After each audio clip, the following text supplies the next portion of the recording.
Friends, ఇప్పుడే అందిన వార్త. CM Revanth Reddy warning. BRS KCR కంటూ వార్తలు అయితే వస్తున్నాయండి. దీనికి సంబంధించి వివరాలు చెప్పడానికి వీడియో చేయడం జరుగుతుంది. చాలా మంది వీడియో చూస్తున్నారు కానీ సబ్స్క్రైబ్ చేసుకొని మర్చిపోతున్నారండి. దయచేసి ఛానల్ సబ్స్క్రైబ్ చేసుకొని బెల్ ఐకాన్ ఆల్ పై ట్యాప్ చేయండి. ఇటువంటి ఇంపార్టెంట్ ఇన్ఫర్మేషన్ మిస్ అవ్వకుండా మీ ఫోన్ నోటిఫికేషన్ రూపంలో వస్తుందండి.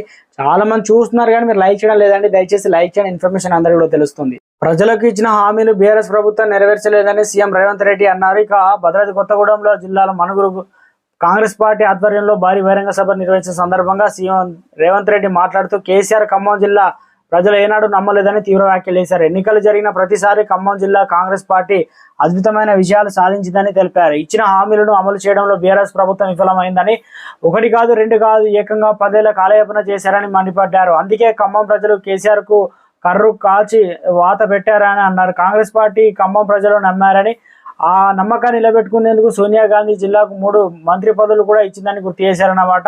బీఆర్ఎస్ బీజేపీ ఒకటే అని చెప్పారు. ఈ 2 పార్టీలు 10 ఏళ్లలో చేసిన రాష్ట్రాన్ని దోచుకున్నాయని చెప్పారు. ఇక ఇప్పుడు 2 పార్టీలు కుమ్మకాయ లోక్సభ ఎన్నికల్లో కాంగ్రెస్ ను ఓడించాలని చూస్తున్నారని ఆరోపించారు.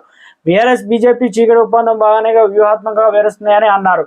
ప్రజలు ఎన్నుకునే కాంగ్రెస్ ప్రభుత్వాన్ని కూలగొట్టాలని కుట్రలు చేస్తున్నారని మండిపడ్డారు.